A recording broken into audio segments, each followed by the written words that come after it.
Assalamualaikum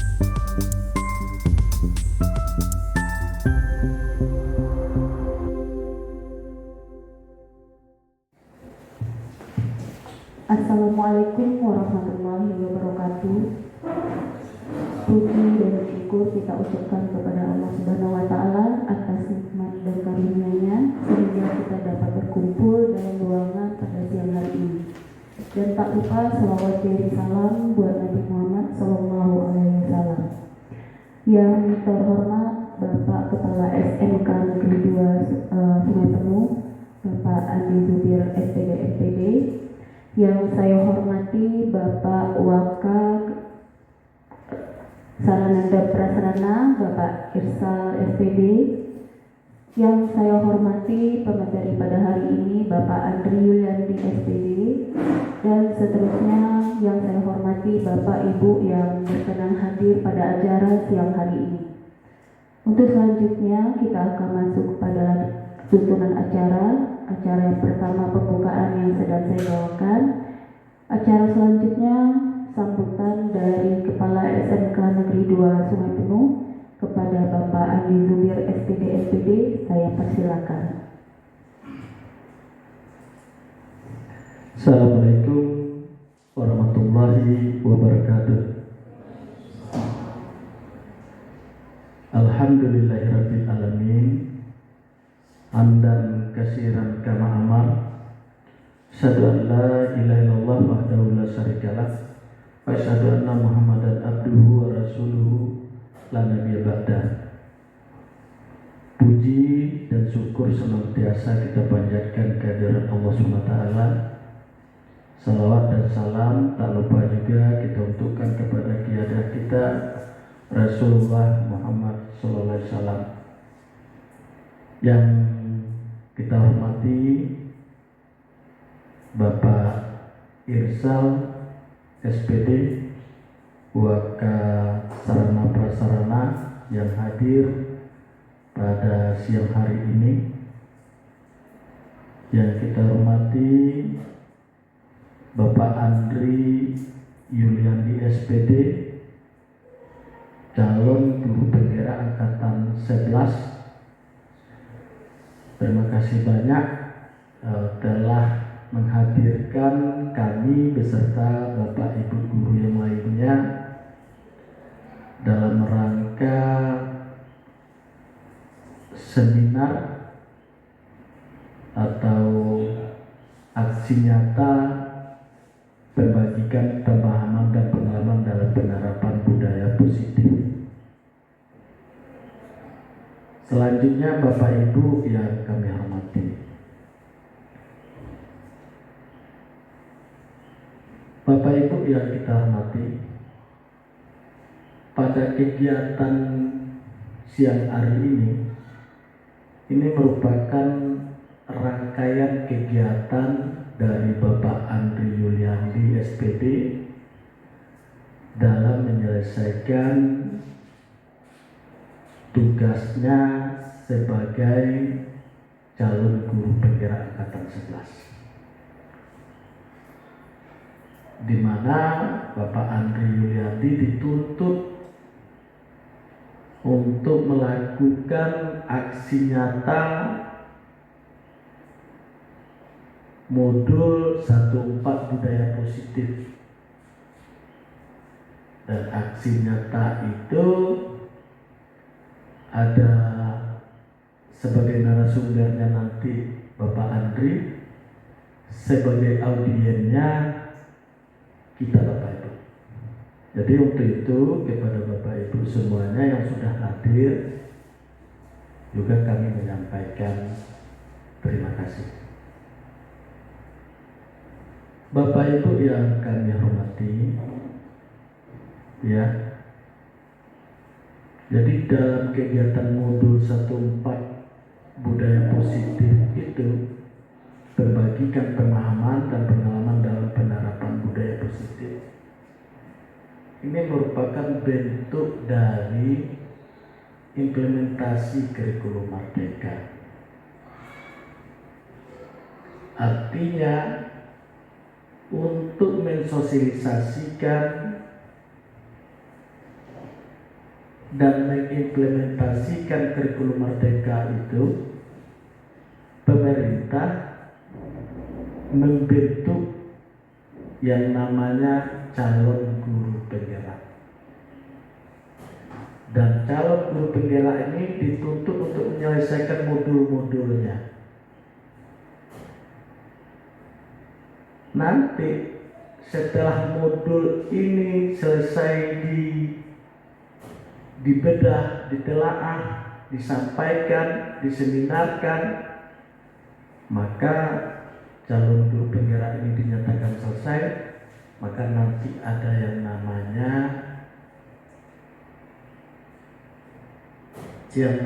nanti itu panen raya. Terakhirnya ujungnya nanti ada di panen raya. Maka di panen raya itu merupakan puncak dari kegiatan calon guru penggerak, dan di situ baru akan berubah statusnya menjadi guru penggerak. Alhamdulillah di SMK Negeri 2 Sungai Penuh ini yang sudah memiliki sertifikat guru penggerak itu ada 4. Dan Pak Andri akan menyusul menjadi guru penggerak di SMK Negeri 2 Sungai Penuh ini guru yang kelima. Kalau kita lihat dari persentase, ya, jumlah guru kita lebih kurang 60 orang, dan kita baru ada 5, berarti masih kurang dari 10%. Untuk itu, ya, Pak Andri membagi aksi nyata nih. Tujuannya apa? Supaya Bapak Ibu yang lain itu tergerak juga, ya, tergerak, ada kemauan untuk ikut di dalam program guru penggerak. Dan untuk ikut di dalam program guru penggerak itu, Bapak Ibu harus aktif mengikuti pada akun Belajar ID. Nah, Belajar ID itu dibuka dan ada jadwal di situ pembukaan untuk calon guru penggerak bergelombang. Keaktifan kita masing-masing tidak menunggu instruksi perintah dari kepala sekolah, dia sudah online. Dan apa keuntungan kita dapat calon guru penggerak dan nanti guru penggerak? Keuntungannya kita mendapatkan ilmu guru penggerak itu yang luar biasa. Ilmu seorang guru itu seperti apa.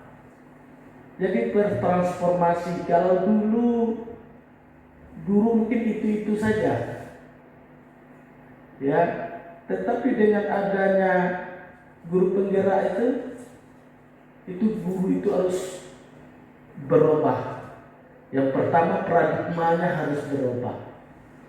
Yang kedua, konsep dan metode yang dilakukan oleh guru itu juga harus berubah. Ini yang dilakukan pada guru penggerak. Apabila semua guru kita mendapatkan ilmu dan pemahaman tentang guru penggerak ini, baru kita merasakan, oh ya, luar biasa ilmu yang ada di program guru penggerak itu, menjadikan guru-guru itu betul-betul sebagai motor, ya, sebagai motor untuk membawa perubahan di dalam pendidikan itu. Justru itu kepada Bapak Ibu, mudah-mudahan dengan mengikuti ini, ya, timbul semangat motivasi untuk mengikuti program guru penggerak. Untuk itu berpesan kepada Bapak Andri yang sudah mengikuti beberapa kali kegiatan Loka CGP dan sudah mendapatkan ilmu-ilmunya supaya dapat dibagikan kepada Bapak Ibu guru kita yang hadir di ruangan ini maupun Bapak Ibu guru kita secara umum, guru SMK Negeri 2 Sungai Penuh. Insyaallah saya sebagai kepala sekolah dan manajemen sekolah sangat mendukung Bapak Ibu semuanya untuk bisa menjadi calon guru penggerak. Dengan itulah pendidikan di satuan pendidikan berubah, ya, berubah. Justru itu namanya guru penggerak.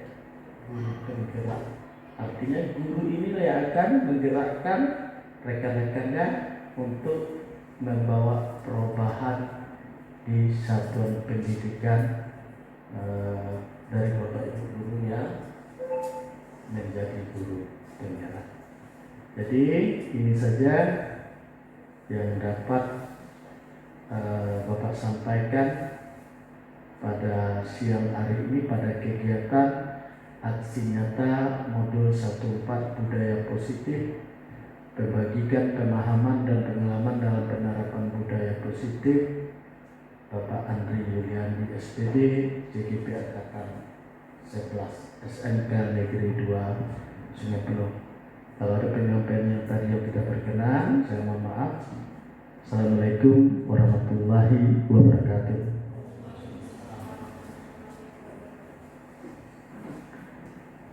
Acara selanjutnya pemaparan materi tentang aksi nyata modul 1.4 budaya positif, pembagikan pemahaman dan pengalaman dalam penerapan budaya positif oleh Bapak Andri Yuliandi SPD. Kepada Bapak Andri Yuliandi SPD kami persilakan.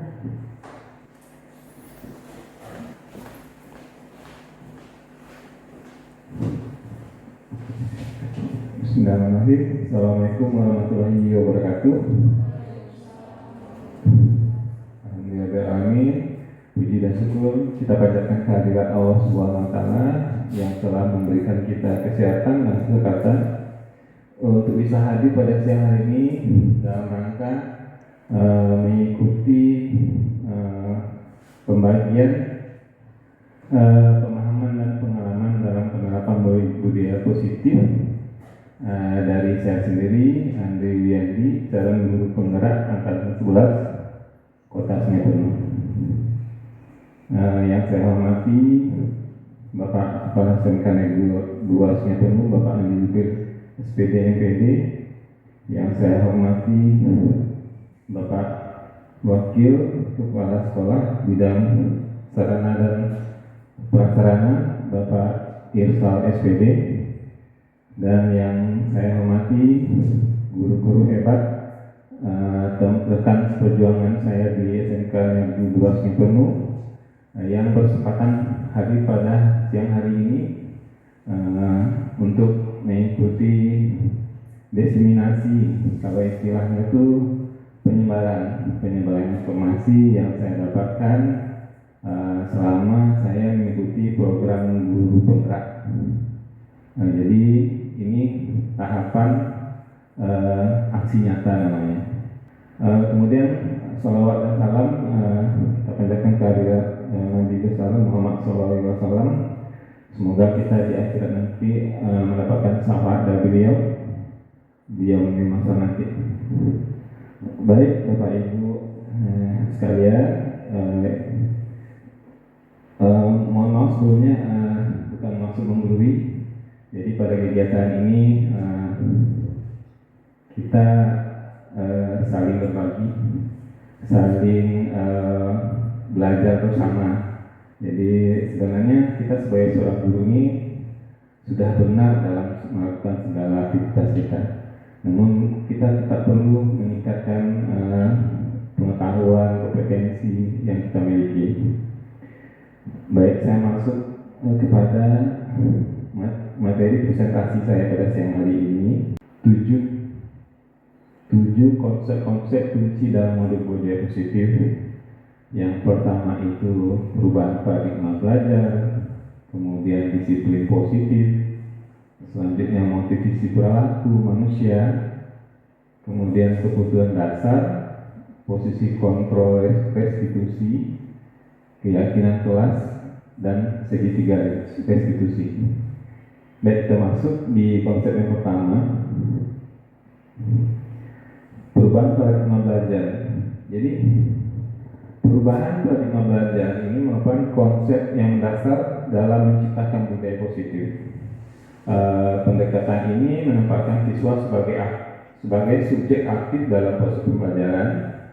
Paradigma ini menggeser pendekatan yang berpusat pada guru menjadi pendekatan yang pusat pada murid. Jadi dalam istilah lainnya biasanya kita kalau mengajar itu kan teacher center. Siswa itu tuh akan menjadi seseorang yang diinginkan oleh guru. Nah, jadi sekarang paradigmanya berubah menjadi student center. Guru memenuhi kebutuhan apa yang dibutuhkan oleh siswa untuk belajar. Jadi siswa kita ini merupakan makhluk yang unik. Mereka memiliki minat dan bakat yang berbeda-beda. Jadi pada intinya kita sebagai seorang guru itu tuh kita memenuhi kebutuhan apa yang ingin diperlukannya untuk belajar. Jadi berbeda dengan cara belajar klasikal. Kalau klasikal semua siswa itu sama dapat ilmunya. Kita sebagai guru yang menentukan apa yang kita berikan. Jadi mungkin nanti ada siswa yang hobi olahraga, mungkin dia akan memiliki skill dan keterampilan yang sangat tajam di olahraga, karena kita memfasilitasi dia untuk belajar di bidang olahraga. Begitu juga mungkin dengan keilmuan yang lainnya. Jadi pada paradigma ini kita mengikuti filosofi dari Ki Hajar Dewantara, di mana Ki Hajar Dewantara menyatakan bahwa belajar itu sebagai tuntunan kepada anak didik kita agar tumbuh dan tumbuh hidupnya, berkembang untuk mencapai kebahagiaan dan keselamatan yang seutuhnya. Jadi filosofinya begini, Ki Hajar Dewantara itu mengajarkan kita itu seorang pendidik itu sebagai seorang petani. Seorang petani itu akan menyemai, akan memberikan pupuk, mungkin kondisi tanah yang bagus, kemudian diserami tiap hari, sehingga tanaman, sebagai contoh padi yang ditanamnya itu akan tumbuh dengan sangat baik. Jadi pada konsepnya kita sebagai seorang pendidik itu bukannya merubah tanaman padi menjadi tanaman jagung gitu. Kalau padi yang kita tanam akan tetap jadi padi, tapi padinya akan menjadi padi yang berkualitas. Jadi pembelajaran yang klasikal yang lama itu bergeser ke paradigma baru. Jadi di sini kita sebagai seorang guru itu hanya sebagai seorang fasilitator. Nanti kita belajarnya terdiferensiasi namanya. Jadi antara antara murid itu akan mendapatkan perlakuan belajar yang berbeda. Oke, Pak Ibu, mungkin itu dari perubahan paradigma belajar. Selanjutnya kita masuk ke disiplin positif. Jadi di sini topiknya budaya positif. Jadi kita membahas konsep-konsep yang berhubungan dengan budaya positif. Yang pertama itu disiplin positif. Jadi di sini ada tiga kolom. Kolom pertama, kedua, ketiga. Jadi di kolom pertama ini disebutkannya disiplin Disiplin banyak orang yang memaknai sebagai sesuatu yang dilakukan seseorang pada orang lain untuk mendapatkan kepatuhan dan memiliki kecenderungan ketidaknyamanan serta sering dihubungkan dengan tata tertib yang berkaitan dengan sanksi dan hukuman bagi yang melanggar. Jadi ini disiplin yang ada di budaya kita sekarang. Disiplin itu tuh merupakan peraturan tata tertib. Jika kita melanggar, kita dihukum atau mendapatkan konsekuensi.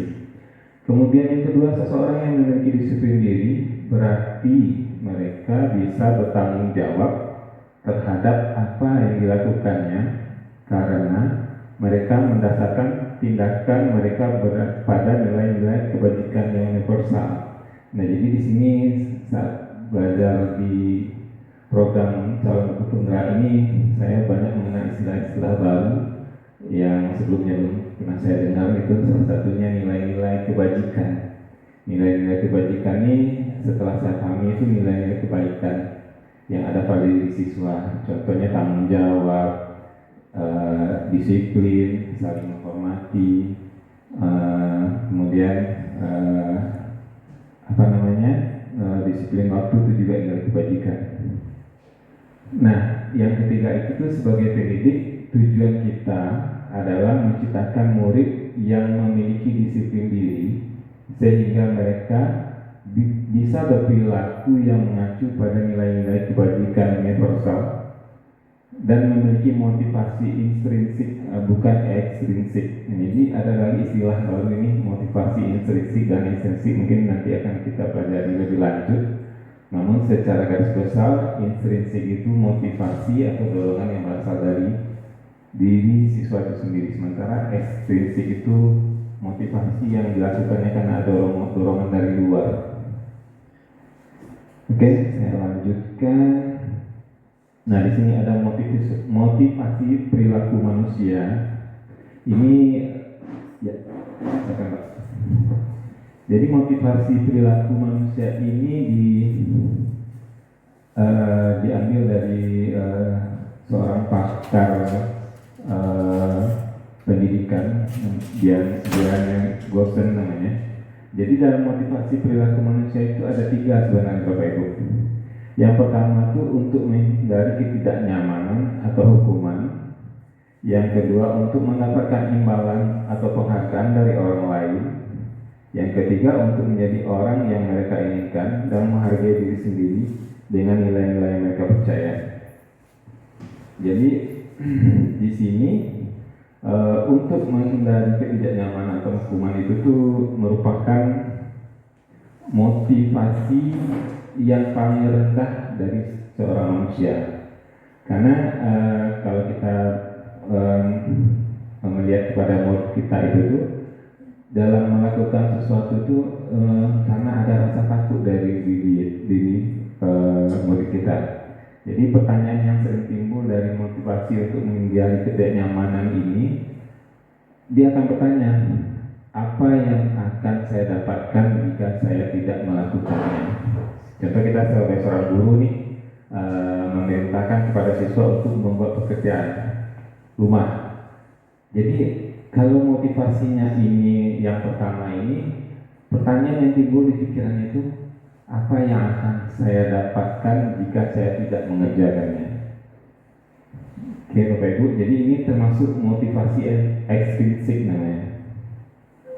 Kemudian yang kedua itu tuh motivasi untuk mendapatkan imbalan atau penghargaan dari orang lain. Jadi motivasi yang kedua ini satu tingkat di atas motivasi yang pertama. Jadi pada motivasi yang kedua ini, murid itu akan bertanya seperti ini di dalam dirinya, apa yang akan saya dapatkan jika saya mengerjakannya? Jadi dia akan selalu memikirkan suatu imbalan, pujian jika mengerjakan sesuatu yang diperintahkan oleh seorang guru. Nah, ini motivasi yang kedua.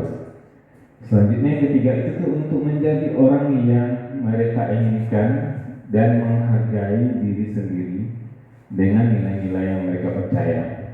Jadi untuk motivasi yang ketiga ini Bapak Ibu, siswa kita itu akan bertanya di dalam dirinya, akan menjadi seseorang yang seperti apa saya kalau saya mengerjakannya. Itu ada 3 perbedaannya Bu. Pertanyaan yang terakhir yang timbul di dalam dirinya ini untuk yang ketiga ini, dia akan menjadi apa jikalau dia mengerjakannya. Jadi itu termasuk motivasi intrinsik namanya. Karena dia berasal dari dalam diri siswa tersebut, dia akan berpikir seandainya saya mengerjakan tugas, itu manfaat untuk diri saya apa? Ya Bapak Ibu ya. Jadi di antara 3 motivasi ini rasanya mana yang lebih bagus ya Bapak Ibu? Intrinsik ya, dari dalam diri sendiri. Jadi siswa itu mengerjakan sesuatu yang kita perintahkan itu tuh berasal dari dalam dirinya, bukan karena takut hukuman, bukan karena ingin dapat pujian atau penghargaan. Jadi apa namanya, goal kita ke depan itu merubah motivasi yang ada pada diri siswa itu dari motivasi eksternal menjadi motivasi intrinsik. Kita lanjut Ibu. Nah, jadi dari ketiga motivasi tadi, yang hukuman, penghargaan, dan satu lagi itu intrinsik tadi itu tuh ada terjadi identitas pada siswa itu Bapak Ibu. Ada 2 identitas yang akan dia dapatkan jika mereka melakukannya. Yang pertama itu identitas gagal dan identitas sukses. Identitas gagal itu sendiri itu seperti yang kita sampaikan tadi itu terjadi karena mereka dapat hukuman. Sementara pada identitas sukses itu tuh mereka telah melakukan disiplin pada diri mereka, tapi tetap terbagi kepada 2. Yang pertama itu konsekuensi atau restitusi namanya. Nah ini istilah yang keberapa yang kita temui, restitusi. Jadi ada hukuman, konsekuensi, restitusi. Jadi pada tabel ini bisa kita lihat Ibu, Bapak Ibu, pada hukuman itu tuh murid itu atau anak itu akan membenci peraturan. Sementara pada konsekuensi itu murid atau anak menghormati peraturan. Pada restitusi, murid atau anak menghormati dirinya dan orang lain. Jadi kalau restitusi itu dari dalam diri dia sendiri. Kemudian hukuman itu tuh bentuknya negatif. Sementara konsekuensi itu berbentuk netral dan restitusi itu berbentuk positif. Selanjutnya kalau kita menghukum anak-anak siswa kita tuh pasti kita akan mengatakan, awas kalau kamu lakukan lagi nanti kamu awas ya kan pasti kayak gitu ya. Tapi kalau kita konsekuensi ini peraturan kita buat, kita sepakati, kalau siswa melanggar dia akan dapat konsekuensi namanya. Jadi kalau misalnya siswa itu melanggar peraturan, kita akan bertanya ke mereka, lakukan apa yang saya katakan, karena dia sudah tahu kalau dia terlambat pasti dia harus membersihkan kendaraannya. Jadi siswa itu tidak akan menolak karena itu sudah disepakati. Kalau hukuman itu sifatnya kondisional, jadi guru apa yang diingatnya, kamu terlambat, ya hormat bendera gitu. Padahal itu tidak pernah kita sepakati. Jadi itu 2 perbedaan antara hukuman dan konsekuensi.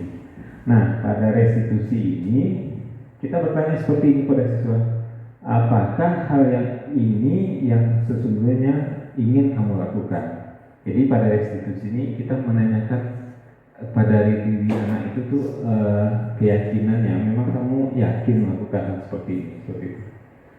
Selanjutnya juga kalau hukuman itu modelnya paksaan, kalau konsekuensi stimulus dan respon. Jadi stimulus tadi kita sebagai guru bertanya kepada siswa, lakukan apa yang saya perintahkan, dan siswa itu sudah tahu kalau konsekuensi dia terlambat dia membersihkan perkara.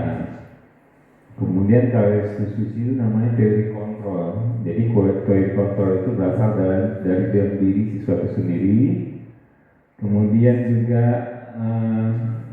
kalau hukuman itu mendorong menyalahkan diri. Kalau konsekuensi itu mendorong kepatuhan, kalau restitusi itu mendorong disiplin positif. Pada hukuman itu konsep dirinya buruk, pada konsekuensi konsep dirinya baik, pada restitusi konsep dirinya jadi kuat. Nanti kita akan ketemu nih Bapak Ibu dari pemaparan ini konklusinya. Nah, kita masuk kepada topik berikutnya itu dihukum oleh penghargaan. Jadi menurut Alficon, saat kita berulang kali menjanjikan hadiah kepada anak-anak agar berperilaku bertanggung jawab, atau kepada seorang murid agar mempelajari sesuatu yang baru, atau kepada seorang karyawan agar melakukan pekerjaan yang berkualitas, kita sedang berasumsi mereka tidak dapat melakukannya, atau mereka tidak akan memilih untuk melakukannya. Jadi Alfi ini mengungkapkan baik penghargaan maupun hukuman adalah cara-cara mengontrol perilaku seseorang yang menghancurkan potensi untuk pembelajaran yang sesungguhnya. Menurut Kohn ini, secara ideal tindakan belajar itu sendiri adalah penghargaan yang sesungguhnya. Jadi mungkin kita pernah sering memberikan penghargaan kepada siswa kita. Sebenarnya itu hampir sama dengan hukuman sebenarnya. Karena penghargaan itu tuh siswa itu melakukan sesuatu itu tidak dari dalam dirinya sendiri, karena mengharapkan penghargaan atau imbalan dari gurunya. Jadi makanya disebut di sini sebenarnya mereka melakukan belajar atau melakukan pekerjaan itu mungkin tidak ada kualitasnya lagi, karena mereka cuma mengharapkan penghargaan dari gurunya. Berbeda dengan seorang siswa yang melakukan sesuatu dari dalam dirinya, punya motivasi dari dalam dirinya sendiri.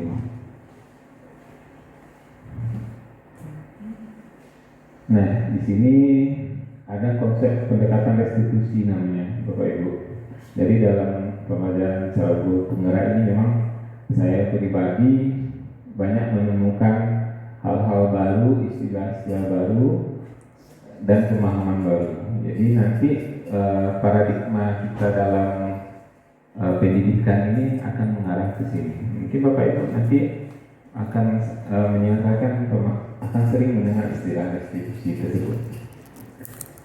Jadi restitusi itu adalah proses menciptakan kondisi bagi murid untuk memperbaiki kesalahannya, sehingga mereka bisa kembali pada kelompok mereka dengan karakter yang lebih kuat. Menurut Gosen tahun 2004. Jadi ciri-ciri restitusi itu, restitusi bukan untuk menebus kesalahan, namun untuk belajar dari kesalahan. Selanjutnya, restitusi memperbaiki hubungan. Restitusi adalah tawaran, bukan paksaan. Selanjutnya, restitusi menuntun untuk melihat ke dalam diri. Restitusi mencari kebutuhan dasar yang mendasari tindakan. Dan restitusi fokus pada karakter, bukan tindakan. Jadi ada 3 tadi konsep yang kita pahami: hukuman, konsekuensi, dan restitusi. Nanti di ujungnya mungkin kita akan jumpa maksudnya Bapak Ibu. Selanjutnya ini contoh kasus ya. Seorang siswa tidak menggunakan pakaian praktek saat belajar, praktek di labor. Jadi kalau di SMK ini kita praktek menggunakan baju praktek ya, Pak Waka ya. Jadi kasusnya ini siswa ini pelanggaran. Nah, kalau kita seorang guru itu memberi hukuman, maka guru itu akan marah sehingga membuat siswa itu takut. Kemudian yang dilakukan oleh guru itu, guru menghukum siswa tersebut berdiri di depan kelas saat pembelajaran. Itu mungkin ada ya saya melakukan ya Bapak Ibu ya, ya bagi saya ada ya. Kemudian yang kedua itu konsekuensi. Konsekuensi itu guru memberikan konsekuensi untuk mengerjakan tugas praktek saat jam istirahat. Guru tegas dan siswa menghormati peraturan. Jadi kalau konsekuensi ini kan dia terlambat, dia tidak mengerjakan wajib praktek, dia dihukum. Saat dihukum dia tidak bisa mengerjakan tugas. Konsekuensinya dia harus mengerjakan tugas di saat jam istirahat. Jadi konsekuensi ini merupakan peraturan yang telah kita sepakati dengan si antara guru dan murid. Selanjutnya itu restitusi namanya. Restitusi itu guru menanyakan keyakinan kelas atau dirinya dan membantu siswa menyelesaikan masalahnya. Guru membimbing dan siswa menghormati dirinya dan orang lain. Nah di sini ada lagi istilah yang baru, keyakinan kelas namanya. Nanti kita akan belajar Bapak Ibu. Oke, jadi masuk ke konsep yang selanjutnya 5 kebutuhan dasar manusia. Mungkin kita pernah menyadari Bapak Ibu, seorang siswa itu melakukan kesalahan itu karena apa kira-kira? Ada yang bisa bantu jawab? Siswa itu melakukan kesalahan kira-kira karena apa?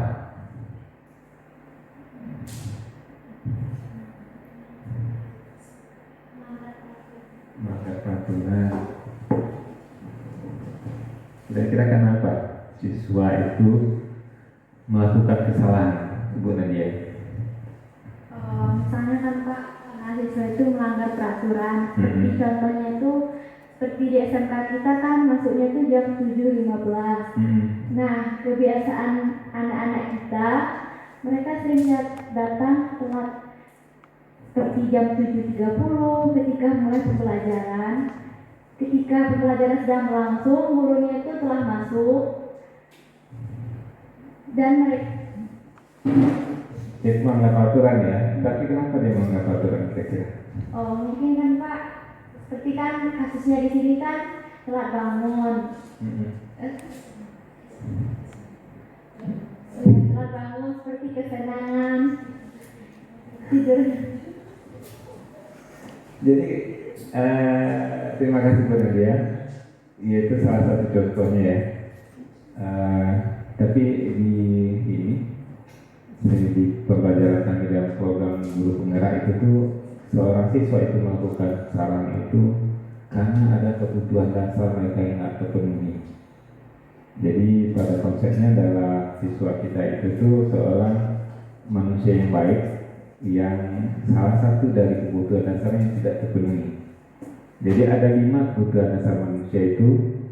Yang pertama bertahan hidup, yang kedua itu kasih sayang dan rasa diterima, yang ketiga penguasaan, yang keempat kebebasan, yang kelima kesenangan. Kita lihat contohnya. Ini ada pertanyaan pemantik nih Bapak Ibu sekalian. Ibu Ambar, guru wali kelas 2A di SD Pelita Hati, sedang bingung menghadapi ulah salah satu murid di kelasnya Doni. Beberapa anak di kelas 2A telah datang padanya dan mengeluhkan Doni yang seringkali meminta bekal makan siang mereka dengan paksaan. Jika Anda menghadapi situasi seperti Ibu Ambar, apa yang akan Anda lakukan? Menurut Anda, kira-kira apa alasan Doni melakukan hal itu? Ayo Bapak Ibu coba. Kalau menurut saya Pak, kemungkinan di rumah Doni ini tidak dibuatkan bekal kayak si siapa nih? Teman-temannya. Iya, tidak dibuatkan bekal seperti teman-temannya. Jadi dia merasa dia sendiri beda gitu. Jadi dia ngambil paksa aja punya teman-temannya. Mungkin seperti itu Pak menurut saya dengan situasinya seperti ini Pak. Saya teman-temannya bawa bekal, kenapa dia nggak bawa bekal di rumah? Mungkin kurang kasih sayang, kurang peduli sama dia kan. Jadi tidak dibuatkan bekal kayak teman-temannya. Menurut saya seperti itu Pak. Kalau itu mungkin alasan si Doni ini Pak. Karena dia nggak diberi bekal seperti temannya yang beri saya. Oke, terima kasih Bu Lisa. Jadi ada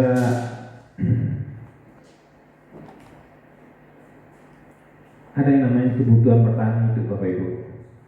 Kebutuhan bertahan hidup itu atau survival itu adalah kebutuhan yang bersifat fisiologis untuk bertahan hidup, misalnya kesehatan, rumah, dan makanan. Kebutuhan biologis sebagai bagian dari proses reproduksi, termasuk kebutuhan untuk tetap bertahan hidup. Komponen psikologis pada kebutuhan ini meliputi kebutuhan akan perasaan aman. Jadi kalau kita kaitkan kasus Doni tadi, dalam kasus Doni di atas, apabila jawaban Doni ketika ditanya oleh Ibu Ambar adalah karena ia lapar dan orang tuanya tidak membawakannya bekal seperti yang disampaikan Bu Lisa tadi, maka kebutuhan dasar yang sedang berusaha dipenuhi oleh Doni itu adalah kebutuhan untuk bertahan hidup. Nah gitu Bapak Ibu. Jadi kita memandang ke siswa itu tuh, dia melakukan kesalahan itu bukan karena keinginan dia, tapi ada kebutuhan dia yang tidak terpenuhi. Coba kita lihat jawaban yang kedua, kasih sayang dan rasa diterima. Ini kebutuhan untuk diterima. Kebutuhan ini akan tiga kebutuhan berikutnya adalah kebutuhan psikologis. Mungkin ada yang jurusan psikologis di sini Bapak Ibu ya. Kebutuhan untuk disayang dan diterima meliputi kebutuhan akan hubungan dan koneksi sosial, kebutuhan untuk memberi dan menerima kasih sayang, dan kebutuhan untuk merasa menjadi bagian dari suatu kelompok. Kebutuhan ini juga meliputi keinginan untuk tetap terhubung dengan orang lain, seperti teman, keluarga, pasangan hidup, teman kerja, binatang peliharaan, dan kelompok di mana kita tergabung. Jadi dalam kasus Doni tersebut, apabila Doni menjawab bahwa alasannya mengambil bekal temannya karena dia merasa senang temannya jadi memperhatikan dia. Ketika temannya melaporkan tindakannya itu pada gurunya dan gurunya memberitahukan orang tuanya sehingga orang tuanya jadi memperhatikan dia, maka kebutuhan dasar yang sedang dipenuhi oleh Doni itu kebutuhan akan kasih sayang. Jadi dia melakukan kesalahan itu karena dia kurang kasih sayang, kurang diperhatikan oleh orang tuanya. Dia bukan karena dia lapar. Gitu Bapak Ibu ya. Ini sebenarnya pemahaman ini agar kita kepada siswa yang melakukan kesalahan itu kita bisa merasakan apa yang dia rasakan sebenarnya. Selanjutnya penguasaan kebutuhan pengakuan atas kemampuan. Jadi anak-anak yang memiliki kebutuhan dasar akan penguasaan yang tinggi biasanya selalu ingin menjadi pemimpin mereka. Mereka juga suka mengamati sebelum mencoba hal baru dan merasa kecewa bila melakukan kesalahan. Mereka juga biasanya rapi dan sistematik dan selalu ingin mencapai yang terbaik. Jadi dalam kasus Doni tadi juga kita hubungkan, apabila jawaban Doni adalah dia merasa hebat karena temannya jadi takut dengan dia dan menuruti keinginannya, maka sebetulnya Doni sedang berusaha memenuhi kebutuhan dasarnya akan kekuasaan. Jadi kalau harapan Doni itu kawannya jadi takut, jadi dia ngambil bekal tadi karena ingin, kalau bahasa kita tuh, aku yang paling pemberani di kelas ini gitu. Selanjutnya juga kebebasan atau kebutuhan akan pilihan. Jadi di sini kebutuhan untuk bebas adalah kebutuhan akan kemandirian, otonomi, memiliki pilihan dan mampu mengendalikan arah hidup seseorang. Anak-anak dengan kebutuhan kebebasan yang tinggi menginginkan pilihan, mereka perlu bergerak, suka mencoba-coba, tidak terlalu terpengaruh orang lain dan senang mencoba hal yang baru dan menarik. Jadi pada kasus Doni tadi, bila jawaban Doni dalam kasus di atas adalah bahwa dia merasa bosan dengan bekal makanan yang dibawakan ibunya dari rumah, karena ibunya selalu membawakan bekal yang sama. Oleh karena itu dia ingin mencoba makanan teman-temannya yang beraneka ragam. Maka dalam hal ini Doni sedang berusaha memenuhi kebutuhannya akan kebebasan. Jadi dia selama ini dibawakan bekal oleh ibunya tuh itu aja gitu. Jadi dia merasa bosan.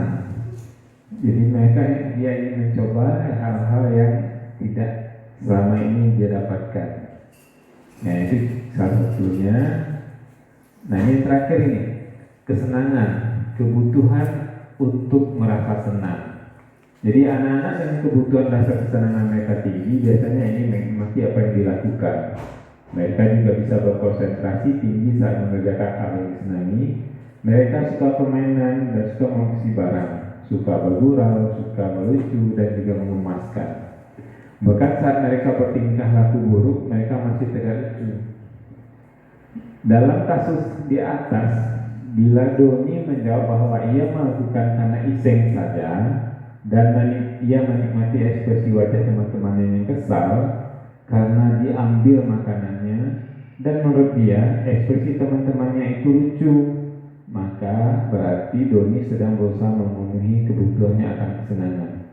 Mungkin kita Bapak Ibu pernah mengalaminya ya, menemukannya. Mungkin anak di rumah juga mungkin bisa jadi seperti itu. Jadi jangan salahkan seorang murid atau anak itu melakukan kesalahan itu. Kita sebagai seorang pendidik wajib rasanya untuk mencari tahu kebutuhan apa yang tidak dipenuhi. Kasih sayangkah, perhatiankah, kebutuhan hidupkah, kesenangan atau penguasaan. Ya Bapak Ibu, kita lanjut. Nah, di dalam budaya positif ini seorang guru itu memiliki posisi kontrol ya Bapak Ibu. Jadi banyak nih istilah-istilah baru yang Bapak Ibu ketahui nanti setelah sudah berbagi ini. Jadi ada 5 posisi kontrol. Yang pertama penghukum, yang kedua pembuat rasa bersalah, yang ketiga teman, yang keempat pemantau, yang kelima manajer. Saya tanyakan kedua dulu Pak, kita biasanya yang mana ya Pak? Penghukum ya Pak? Penghukum ya, sebagai teman penghukum. Jadi ada 5 posisi kontrol kita. Kita lihat satu-satu Bapak Ibu. Nah, posisi kontrol penghukum itu tuh guru percaya bahwa dia yang terbaik. Guru menggunakan hukuman fisik maupun verbal. Seperti kata-katanya seperti ini nih. Kamu salah terus, selalu pasti kamu yang terakhir. Patuhi aturannya, awas kalau salah. Itu seringnya Pak ya. Jadi tipikal seorang guru sebagai penghukum itu tuh Bapak Ibu, nada suaranya tinggi, bahasa tubuhnya matanya melotot, dan jari menunjuk dengan menghardik. Jadi salah satu contohnya seperti ini.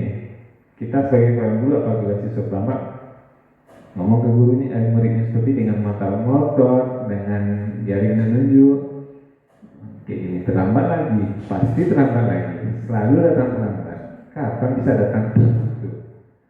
Jadi kita tanyakan kepada diri kita, bagaimana perasaan murid bila guru berbicara seperti itu pada saat muridnya datang terlambat? Gimana kira-kira perasaan Bapak Ibu?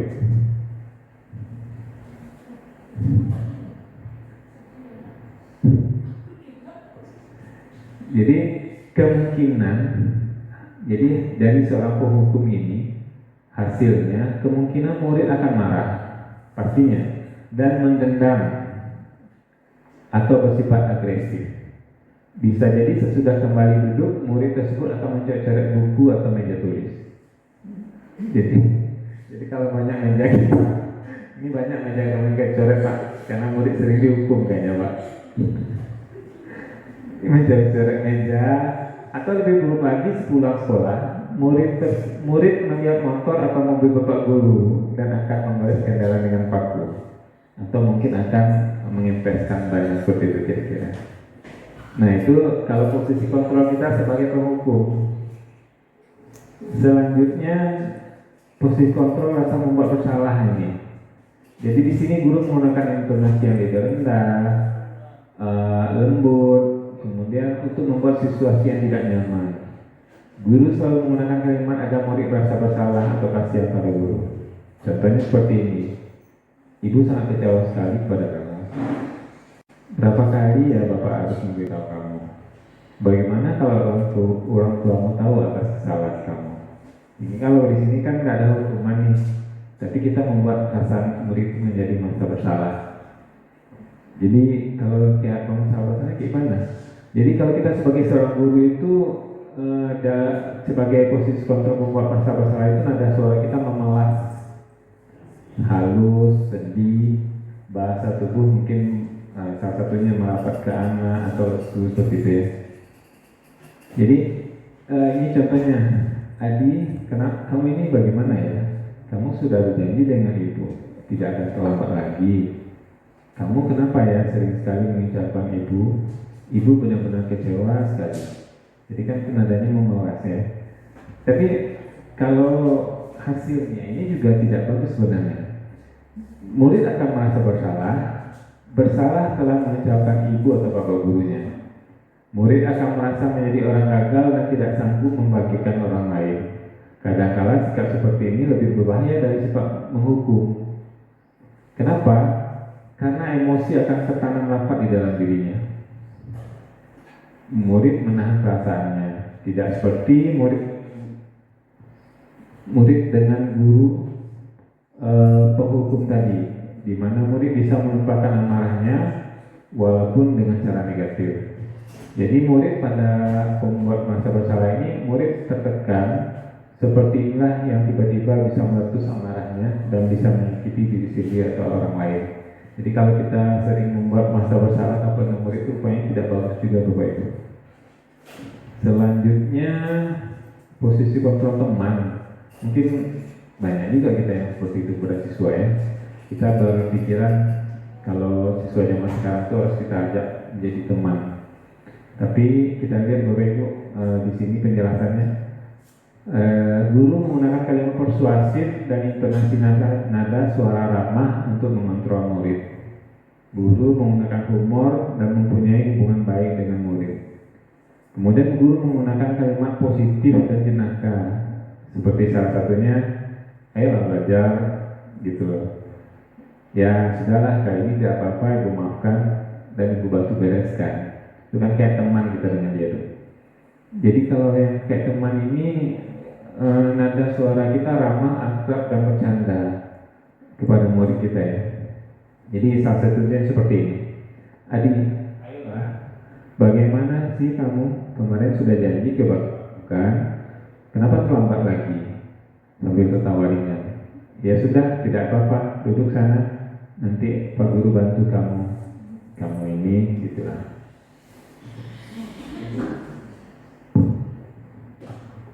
Selanjutnya, bagaimana perasaan murid dengan sikap guru seperti ini? Jadi murid akan merasa senang dan akrab dengan guru memang. Kalau kita sebagai teman, ini termasuk dampak positif. Hanya saja di sisi negatif murid menjadi tergantung pada guru tersebut. Bila ada masalah, dia merasa bisa mengandalkan guru untuk membantunya. Akibat lain dari posisi teman yang sesuai kasus tadi, Adi hanya akan berbuat sesuatu bila yang menyuruh adalah guru tersebut. Belum tentu berlaku dengan guru yang lain. Jadi kalau siswa itu sudah senang dengan kita, sudah menganggap kita sebagai teman, dia memang mendengarkan apa yang diperintahkan oleh guru. Mungkin guru yang lain mereka tidak senang. Seperti kira-kira. Nah ini yang keempat, guru sebagai pemantau namanya. Di sini guru selalu mengawasi murid dan bertindak sesuai pada peraturan sekolah dan konsekuensinya. Jadi di sekolah ini kan ada peraturan, ada konsekuensi ya. Tapi nanti kalau kedepannya itu tidak ada lagi, diganti dengan keyakinan kelas namanya. Menggunakan data, catatan dan perhitungan yang digunakan sebagai bukti atas perilaku seseorang. Mengingatkan konsekuensi saat terjadi pelanggaran seperti peraturan apa yang telah kamu lakukan atau konsekuensinya apa ya. Kita lihat Bapak Ibu. Ini contohnya nih, kalau sebagai pemantau, nada suaranya datar, bahasa tubuhnya yang formal. Jadi kita kalau guru itu sebagai pemantau itu tuh nada suara kita datar saja. Contohnya seorang guru bertanya, Adi, tahukah kamu jam berapa kita memulai? Tahu Pak, gurunya mengatakan kamu terlambat 15 menit seperti kasus Bu Nadia tadi, Bu Nadia. Apakah kamu sudah mengerti konsekuensi yang harus dilakukan bila terlambat? Kemudian Adi menjawab, paham Pak, saya harus tinggal kelas pada jam istirahat nanti dan mengerjakan tugas yang ketinggalan saya. Kemudian guru menjawab, ya benar, nanti saat jam istirahat kamu harus tinggal di kelas untuk menyelesaikan tugas yang tertinggal tadi. Saya tunggu. Jadi di sini bagaimana perasaan murid diperlakukan seperti ini? Murid memahami konsekuensi yang harus dijalankan karena telah melanggar salah satu peraturan sekolah. Guru tidak menunjukkan suatu emosi yang berlebihan, menjadi marah atau membuat merasa bersalah. Guru tetap dibuat tidak nyaman, yaitu dengan harus tinggal kelas pada waktu jam istirahat dan mengerjakan tugas. Guru tetap harus memantau murid pada saat mengerjakan tugas di jam istirahat karena murid tidak bisa tinggal sendiri. Jadi kalau kita sebagai pemantau seperti itu Bapak Ibu, kita menjalankan aturan sekolah, tapi kita harus menjadi supervisor untuk anak ini, tugas atau tidak gitu. Nah, yang terakhir ini posisi kontrol sebagai manajer. Jadi di sini guru mendukung murid untuk menemukan solusi atas permasalahan dirinya sendiri. Guru membiasakan murid mempermudah perilakunya. Guru mendukung murid untuk merdeka, mandiri, dan bertanggung jawab.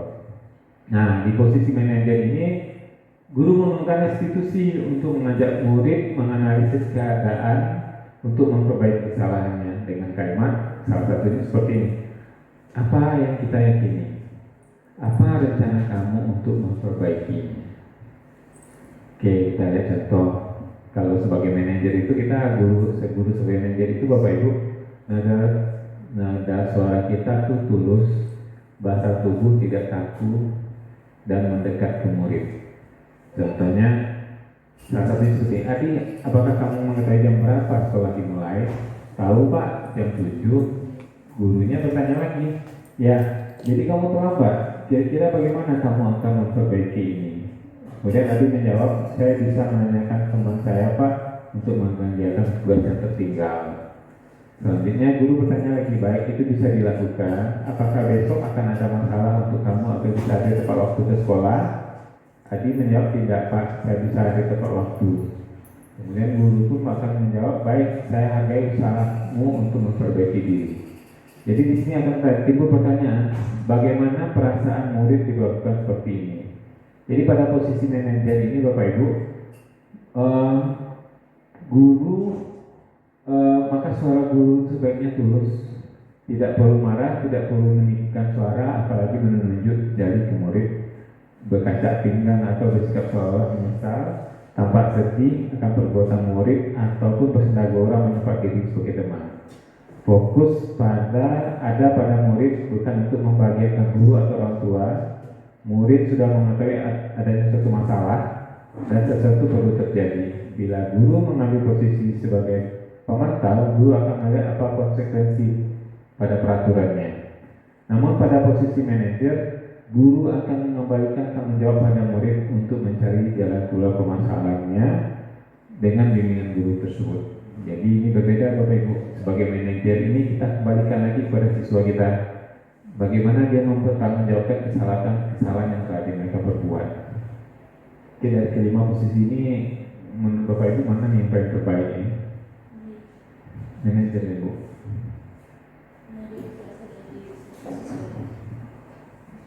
Iya, kalau manajer itu tuh kita menemukan motivasi intrinsik dari siswa.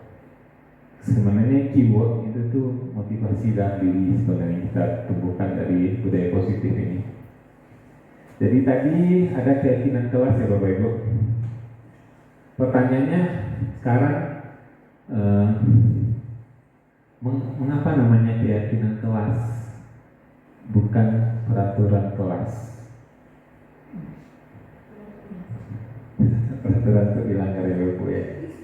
Jadi ada pertanyaan pemantiknya Ibu. Jadi kami guru penggerak itu sering diberikan pertanyaan pemantik namanya, untuk ibaratnya memantik kami agar kami bisa berpikir apa maksud dan tujuannya. Mengapa kita memiliki peraturan tentang penggunaan helm pada saat mengendarai kendaraan roda 2 atau motor? Kira-kira apa Pak Arif? Kenapa kita harus memiliki peraturan tersebut?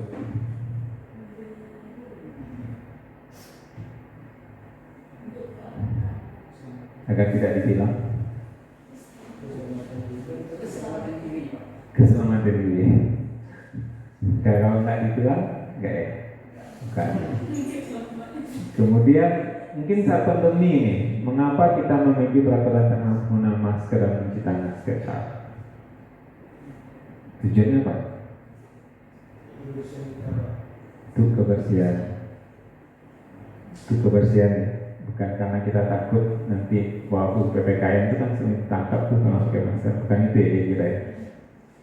Jadi dia jawaban kedua itu yang pertama untuk keselamatan, yang kedua tuh untuk kesehatan ya. Kesehatan. Jadi yang keselamatan dan kesehatan tadi itulah yang dinamakan keyakinan Bapak Ibu. Itulah nilai-nilai kebajikan namanya, kebajikan yang universal. Nah, jadi gini Bapak Ibu, nanti kita setiap kelas, baik itu Pak Guru wali kelas atau Bapak Ibu guru yang mengajar, nanti kita setiap mengajar itu kita buat keyakinan kelas tadi. Caranya seperti apa? Pertama itu kita pembentukan keyakinan kelas atau sekolah. Awalnya kita buat dulu keyakinan kelas. Di mana kita membentuknya itu keyakinan bersifat lebih abstrak dari peraturannya, lebih rinci dan konkret. Jadi begini Bapak Ibu, kalau misalnya kita di sekolah ini mungkin pernah dengar peraturan dilarang datang terlambat. Kemudian bahasanya itu tuh mungkin di sini juga ada disebutkan keyakinan kelas berupa pernyataan-pernyataan universal. Pernyataan kelas, keyakinan kelas senantiasa dibuat dalam bentuk positif. Keyakinan kelas hendaknya tidak terlalu banyak. Keyakinan kelas sebaiknya sesuatu yang dapat diterapkan di lingkungan tersebut. Kemudian warga kelas hendaknya ikut berkontribusi dalam pembuatan keyakinan kelas. Jadi caranya seperti Bapak Ibu, kita di kelas itu tuh kita minta kepada siswa kita itu untuk curhat pendapat tentang apa keyakinan kelas yang mereka inginkan. Jadi kita tanamkan dari mereka ingin apa. Mungkin nanti akan mereka buat, kita berikan lembaran sticky note itu kepada masing-masing siswa, nanti dia buatnya, nanti dia tempel di dinding, nanti kita bacakan satu-satu. Atau mungkin salah satunya, dilarang mengganggu teman yang sedang belajar. Kemudian kita rubah Bapak Ibu ke dalam kalimat positif dari saya. Kita kalau dilarang mengganggu teman itu salah satu nilai kebaikannya apa pikir? Saling menghormati ya, saling menghormati dan menghargai. Jadi cukup kita buat saling menghormati dan menghargai. Jadi ada nilai-nilai keyakinan kelas itu bahwasanya kita harus saling menghargai dan menghormati. Jadi kita tidak perlu membuat dilarang mengganggu teman saat belajar, karena itu masih termasuk dalam kalimat negatif. Kalimat positifnya itu saling menghargai dan menghormati. Itu salah satu contohnya Bapak Ibu. Nanti penerapannya nanti kita bersama-sama bisa saling kolaborasi. Yang terakhir ini yang namanya segitiga restitusi nama Bapak Ibu. Jadi saya sudah juga mencoba melakukannya kemarin. Segitiga restitusi itu adalah suatu proses dialog yang dijalankan oleh guru dan orang tua agar dapat menghasilkan murid yang mandiri bertanggung jawab. Jadi segitiga restitusi ini berada pada tiga sisi segitiga ini, Ibu. Ada 3 tahapan. Jadi segitiga restitusi ini merupakan bagian dari pendekatan restitusi dan menggunakan tiga mode pendekatan. Yang pertama itu namanya menstabilkan identitas. Yang kedua validasi tindakan. Yang ketiga itu menanyakan keyakinan. Oke, di sini juga dijelaskan di sisi pertama itu menstabilkan identitas. Kita coba lihat dulu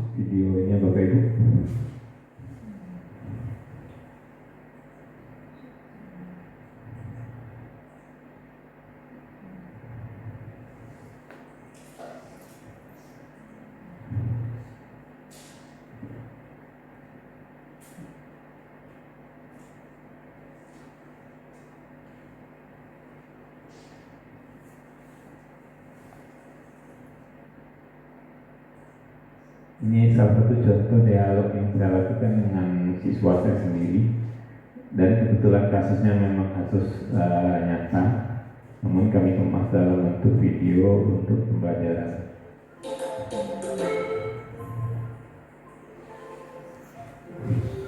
Nah, di sini kasusnya Ibu, Bapak Ibu, Nana adalah siswi kelas 12 Teknik Elektronika Industri. Nana sudah 2 kali tidak menggunakan baju praktek saat melaksanakan praktek di bengkel jurusan Teknik Industri. Saya sendiri sebagai guru memanggil Nana saat jam istirahat. Jadi seperti apa dialog kami seperti ini, berbeda.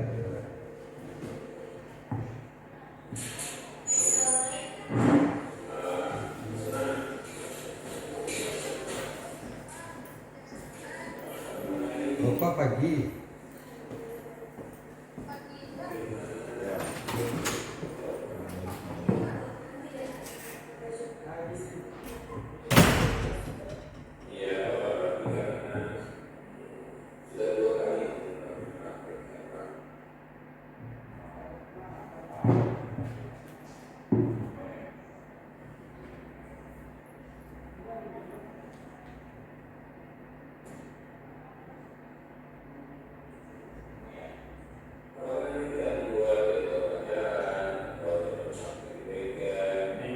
Ini ada apanya Bapak Ibu, ada tahapannya nih. Yang pertama ini namanya menstabilkan tindakan. Jadi Nana ini saya panggil.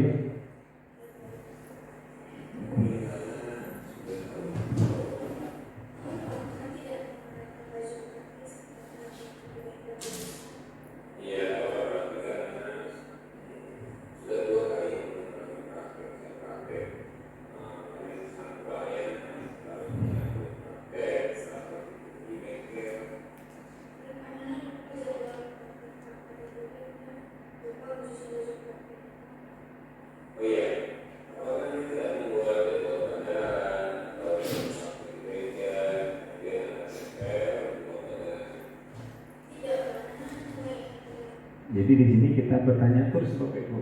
Kita tanyakan kenapa siswi ini melakukan pelanggaran gitu. Jadi kita tanya, kita tidak menyalahkan pada intinya.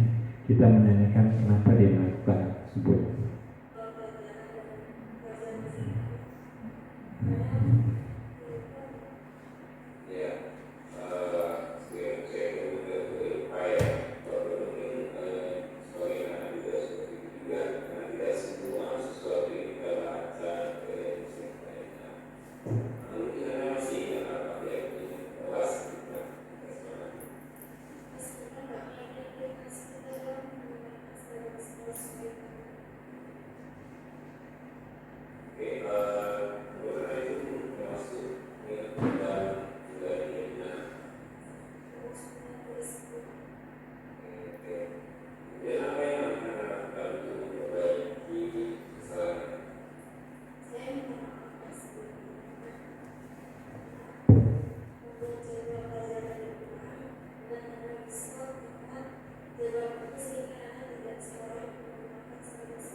Jadi di sini ada kita menanyakan keyakinan yang baru. Jadi makanya keyakinan kita itu buat, makanya ada satu keyakinan itu kita buat disiplin waktu. Jadi saat siswa atau siswi itu melakukan kesalahan, kita tanyakan, kamu masih ingat nggak keyakinan kita buat? Masih Pak, misalnya gitu. Jadi selanjutnya setelah menanyakan keyakinan, kita minta siswa itu untuk mencari solusi sendiri apa yang jalan keluar untuk menyelesaikan masalah ini. Mengapa di situ disebutkan segitiga restitusi ini yang membuat siswa itu mandiri dan bertanggung jawab, yaitu tadi karena dia mampu menyadari dan mencari solusi terhadap apapun masalah yang dilakukannya.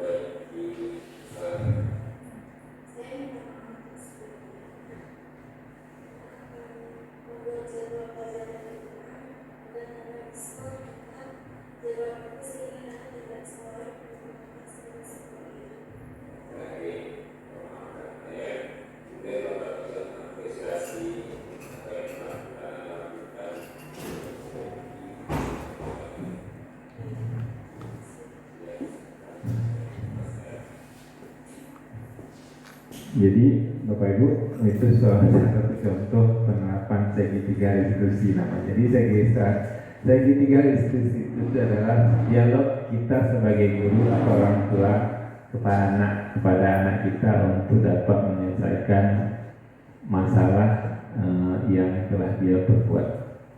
Jadi salah satu poinnya di sini Bapak Ibu, kita bisa melakukan segitiga restitusi ini apabila kita sebagai seorang guru itu menempatkan diri kita sebagai posisi manajer.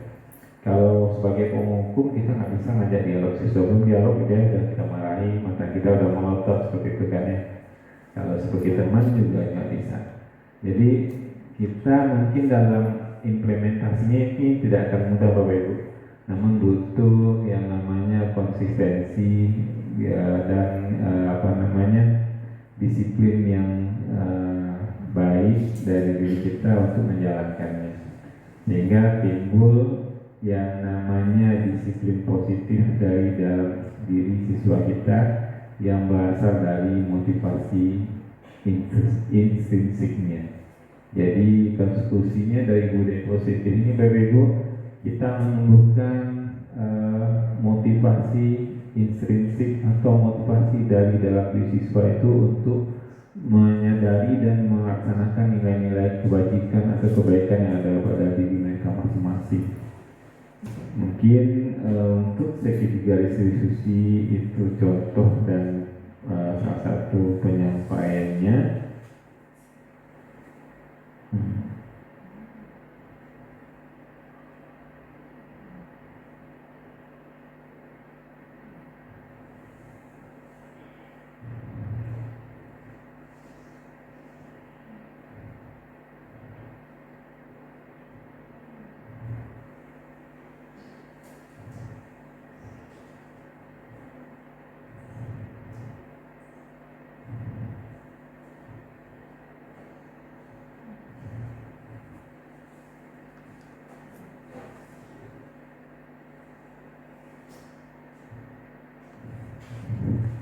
Jadi Bapak Ibu, kita sudah sampai di akhir presentasi saya pada aksi nyata nomor 1.4 tentang pembagian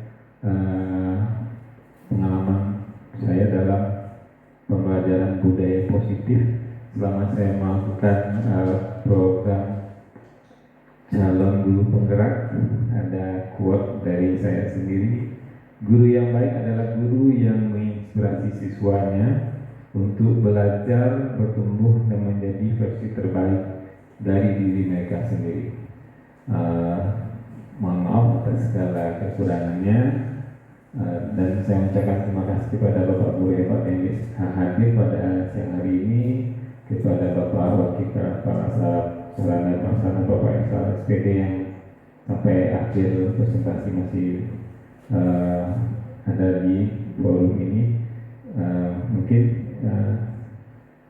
ya nanti kita akan berbagi pengalaman lagi Bapak Ibu ya, agar bisa lebih baik lagi dalam pembelajaran kita. Saya akhiri, Assalamualaikum warahmatullahi wabarakatuh. Berikan kita ilmu baru sebagai guru atau sebagai pendidik. Untuk selanjutnya, acara terakhir adalah pembacaan doa yang akan diimami oleh Bapak Arif. Kepada Bapak Arif, saya persilakan.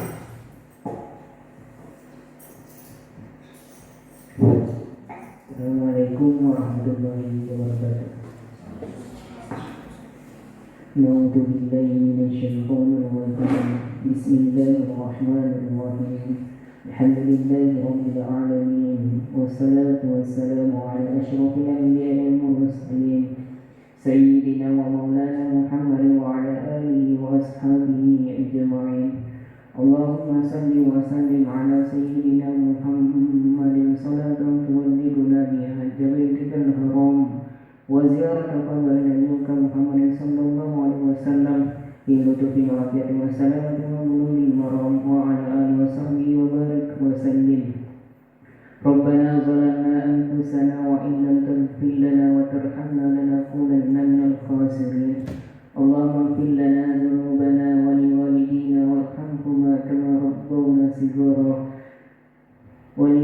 المسلمين والمسلمات والمؤمنين والمؤمنات الأحياء منهم والأموات برحمتك يا الله يا أرحم الراحمين. اللهم زدنا علما وارزقنا فهما. اللهم زدنا علما وارزقنا فهما. اللهم زدنا علما وارزقنا فهما يا رب العالمين. اللهم إنا نسألك سلامة في الدين وعافية في الجسد وزيادة في العلم وبركة في الرزق وتوبة قبل الموت ورحمة عند الموت ومغفرة بعد الموت. اللهم هون علينا في سكرات الموت والنجاة من النار والعفو عند الحساب. ربنا آتنا في الدنيا حسنة وفي الآخرة حسنة وقنا عذاب النار. وصلى الله على محمد وعلى آله وصحبه وسلم. سبحان ربك رب العزة عما يصفون وسلام على المرسلين والحمد لله رب العالمين. Assalamualaikum warahmatullahi wabarakatuh.